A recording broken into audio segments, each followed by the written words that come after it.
أهل البدع والأهواء، أهل البدع العقائدية وأهل البدع السياسية. أنا أقول بيننا وبينكم السلف، بيننا وبينكم الكتب، كان فيقول البدع بيننا وبينكم.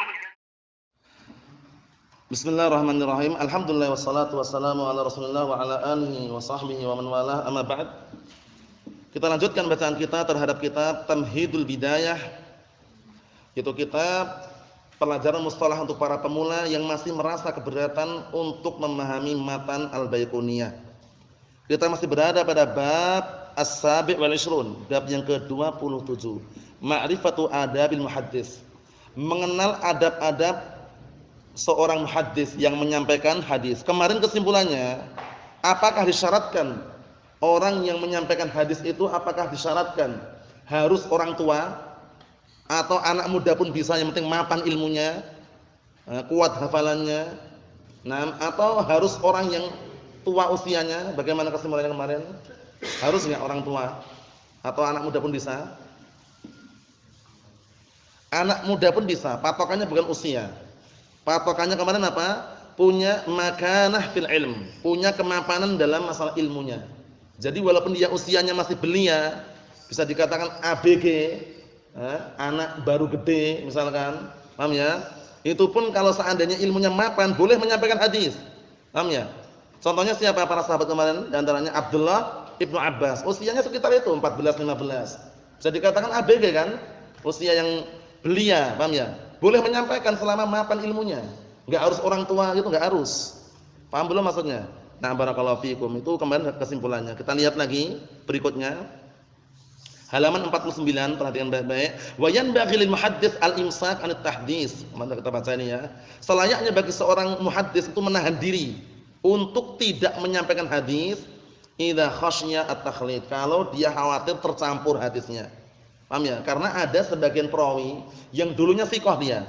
Karena ketika menjelang usianya tua gitu, tiba-tiba berubah.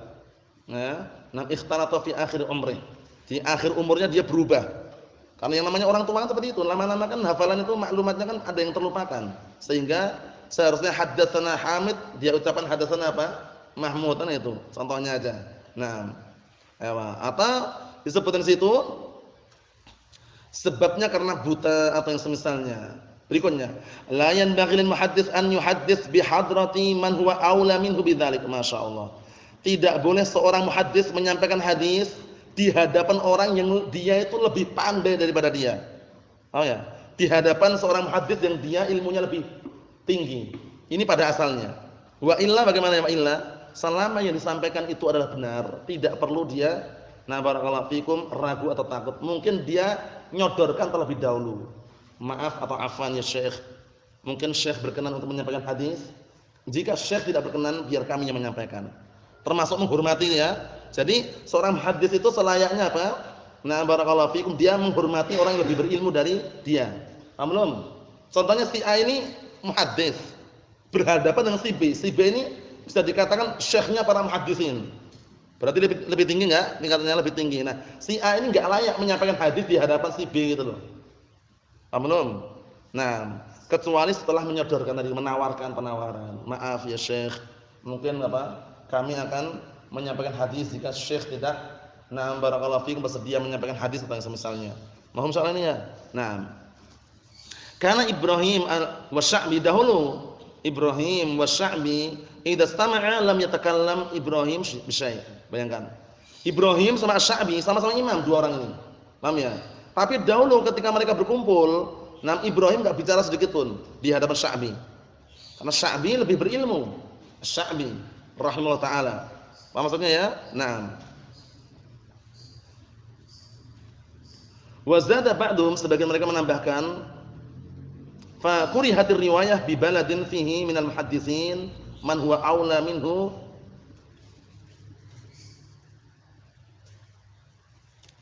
Apa itu? Ada yang terhapus enggak itu?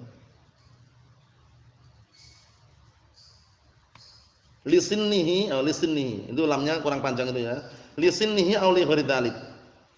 Nah, fakurihatir riwayah, maka suatu riwayat itu dibenci, enggak disukai suatu riwayat di suatu negeri Yang di situ para ahlu hadisnya itu apa?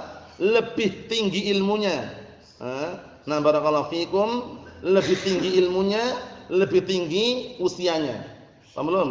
Jadi tidak disukai atau dibenci riwayat, nah barakallahu fikum, menyampaikan riwayat di suatu negeri yang di situ banyak muhaddisin, yang muhaddisin tersebut, ahlu hadis tersebut lebih aula, lebih pantas dari yang menyampaikan tadi itu di sini karena mungkin usianya, auli ghairi atau karena ilmunya atau yang selainnya. Paham belum? Jadi lebih baik dia tunduk gitu, tunduk dan tawaduk di hadapan para muhaddisin yang lebih paham tadi, kecuali kalau disuruh tolong sampaikan hadis kepada kami. Paham maksudnya ya? Karena kita lewati kan kesimpulannya bahwa seseorang tidaklah dikatakan sempurna tawaduknya di antaranya sampai dia mau mengambil ilmu dari orang yang sepadan dengan dia atau orang yang di bawahnya. Kalau orang di atas itu jelas ya. Nah, orang sepadan dengan dia boleh dia mengambil ilmu atau orang di bawahnya. Tapi kalau sudah dia enggak mau ngambil ilmu dari orang di bawahnya padahal ilmu ada pada orang yang di bawahnya tadi, itu namanya kibr nanti, hati-hati. Jangan merasa kita ini istilahnya apa? Kemudian enggak mau ngambil ilmu dari orang di bawahnya. Masalah usia itu enggak jadi tolak ukur. Paham ya? Kita misalnya lebih tua, ternyata ada yang lebih muda kok berilmu. Ya mau enggak mau kita kembali ke situ. Ya enggak? Mencari ilmu dari orang yang lebih muda, enggak masalah, enggak perlu gengsi. Paham ya? Nah, barakallahu fikum, enggak perlu banyak bergaya. Paham ya? Ayo, na'am. Kita lihat di sini.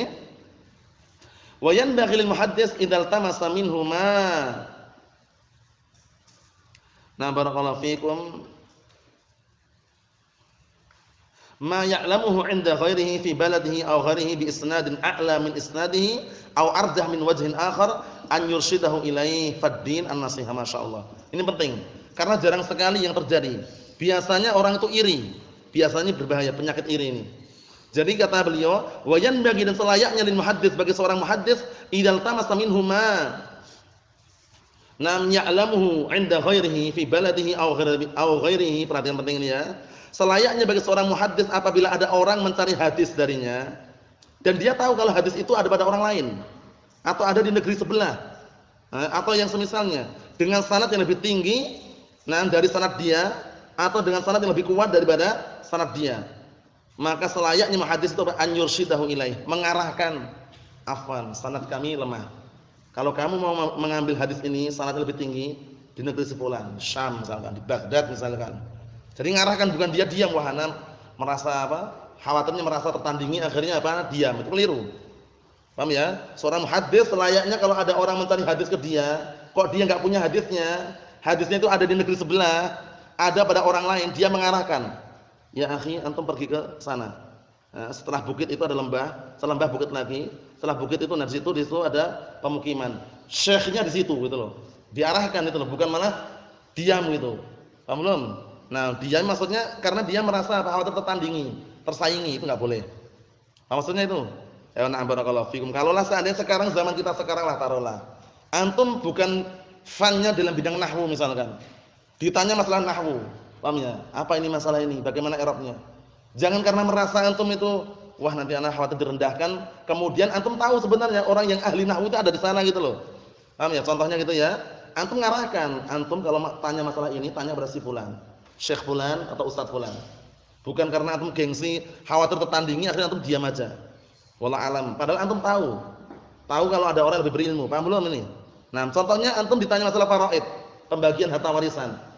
Paham ya? Antum bukan fannya dalam bidang tersebut sehingga enggak tahu jawabannya, tapi antum tahu orang yang lebih tahu gitu loh. Arahkan, itu maksudnya. Ngarang si fulan, antum kalau tanya masalah faraid tanya pada syekh fulan atau ustaz fulan. Itu namanya apa? Adab yang bagus karena fad-dinu nasihat, agama itu benar-benar apa? Nasihat. Berikutnya kata beliau, wala yamtani' min tahditsi ahadin likaunihi ghair sahih niyyah. Wala yamtani' min tahditsi ahadin likaunihi ghair sahih niyyah fi fa innahu yurja lahu husulun niyyah min ba'd. Jangan sekali-kali seorang muhaddits menghalang-halangi untuk menyampaikan hadis kepada orang dikarenakan niatnya tidak benar. Paham ya? Awal mulanya orang mencari ilmu mungkin niatnya lain-lain. Ada orang yang mencari ilmu niatnya agar dapat gelar, titel, embel-embel di belakangnya. Paham ya? Nah, ada juga yang ingin mencari embel-embel di depan. Tahu embel-embel antum? Kalau embel-embel di belakang itu LC, MSc. Kalau depannya doktor atau syekh atau al-ustaz. Paham ya? Itu embel-embel namanya. Paham belum? Istilah Jawanya embel-embel. Paham ya? Nah, awal mulanya ada orang yang ingin mencari hadis tujuannya agar mendapatkan gelar. Ini awal mula seperti itu. Jangan terhalang-halangi untuk dia menyampaikan hadis. Kenapa? Fa innahu yurja, bisa jadi dia diharapkan nanti husulun niyah min ba'd, muncul niatnya setelahnya. Orang baru ngaji, ya enggak? Dia belajar, taunya di pondok itu nyediakan ijazah awal mulanya. Wah, mau belajar ini nanti dapat ijazah dari Ma'had Darut Taqwa katanya. Lama-lama ternyata ditelusuri dinasihati, barulah dia meniatkan dengan niat yang lurus. Oh, ternyata kita mencari ilmu bukan mencari ijazah. Bukan mencari barakallahu fikum titel atau gelar. Paham maksudnya ya? Barakallahu fikum seperti itu. Mahum insyaallah ini. Mahum ya? Barakallahu fikum seperti itu. Jadi perlu diperhatikan baik-baik. Kata beliau jangan menghalang-halangi untuk menyampaikan hadis dikarenakan apa? Yang mengambil tadi orangnya belum lurus niatnya. Suatu ketika dia akan lurus sendiri niatnya dengan berjalannya waktu. Paham maksudnya? Seperti kita kan mungkin kita enggak tahu isi hati orang. Antum sekarang Akh Abdul Ghafur, tahu enggak isi hatinya Akh Muhammad? Enggak tahu. Barakallahu fikum. Kita juga enggak tahu semuanya. Paham ya?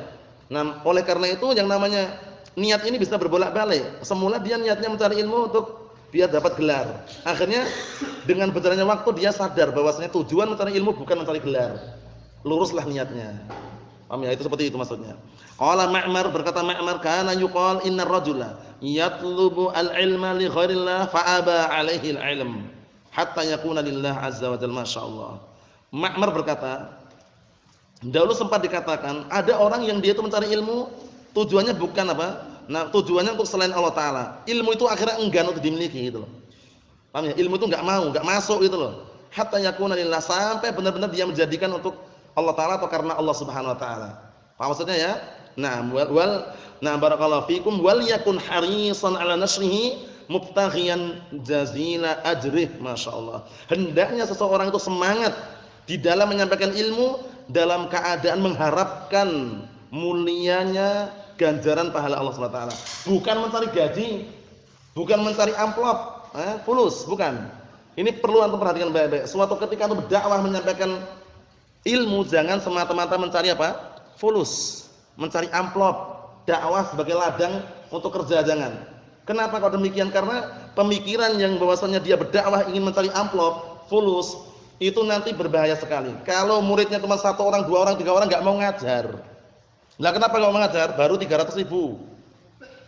Per orang 100.000. Paling minimnya 30 orang sudah 3 juta. Lumayan kan? Lumayan. Ini orang-orang yang dia itu berdakwah mencari fulus. Hati-hati, niatkan, tuluskan niat antum, paham ya? Jadi kalau ngajar itu jangan mencari uang. Wah, anak ngajar biar dapat uang, dapat gaji, santrinya suruh urunan. Nanti uangnya dikasihkan ustadznya. Ini sangat memalukan sekali. Biarkan ustadz nyari sendiri, kerja sendiri. Kerjaan itu enggak harus nampak. Diam-diam ternyata ada hasilnya. Ya enggak? Tanam modal. Ya enggak? Tanam modal kan bisa. Tanam modal atau enggak, orang enggak tahu. Tanam modal dah, nanti bagi hasil. Antum santai ini ternyata tiap bulan ngalir uangnya. Paham ya? Paham maksudnya nih? Jadi perlu diperhatikan baik-baik ya.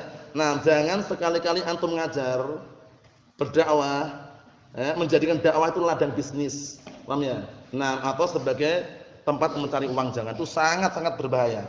Karena sudah mencoreng niatnya.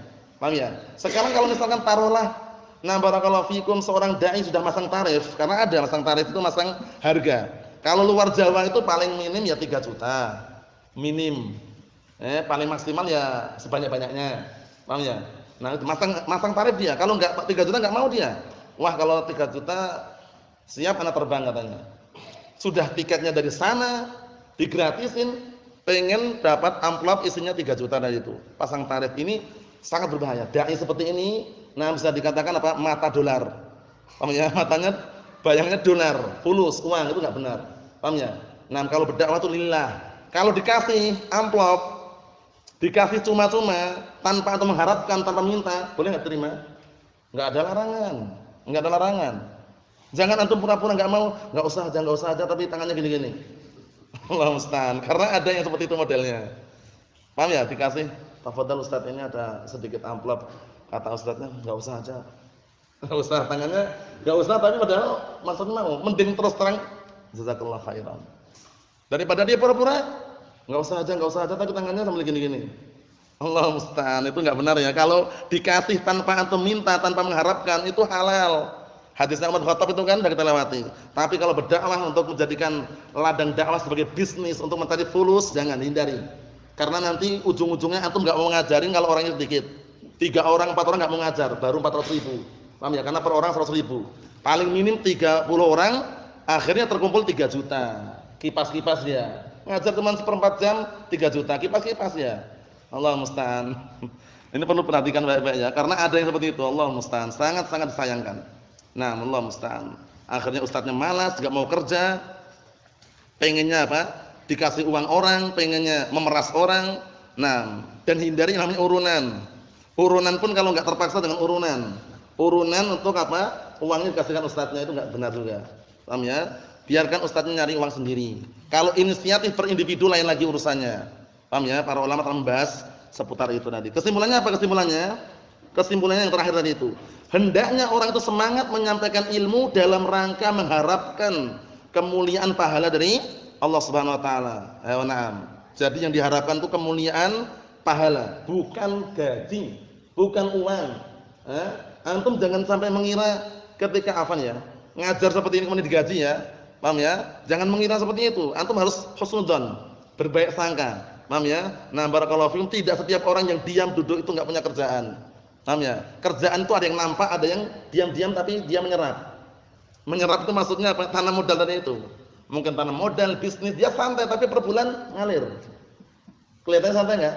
Itu juga kerja itu. Jangan antum lihat kerja itu harus banting tulang kemudian meras keringat. Ada juga seperti itu, ada yang halus. Cara mainnya halus. Paham ya? Nah, jadi nanti suatu ketika antum merasakan sendiri, terutama ketika sudah berkeluarga, punya istri, punya anak, punya apa lagi? Cucu. Paham ya? Nah, barakallahu fikum. Cukup sekian dulu. Berikutnya pada pertemuan yang akan datang. Nasallahu alaihi wasallam. Walhamdulillahirabbil alamin.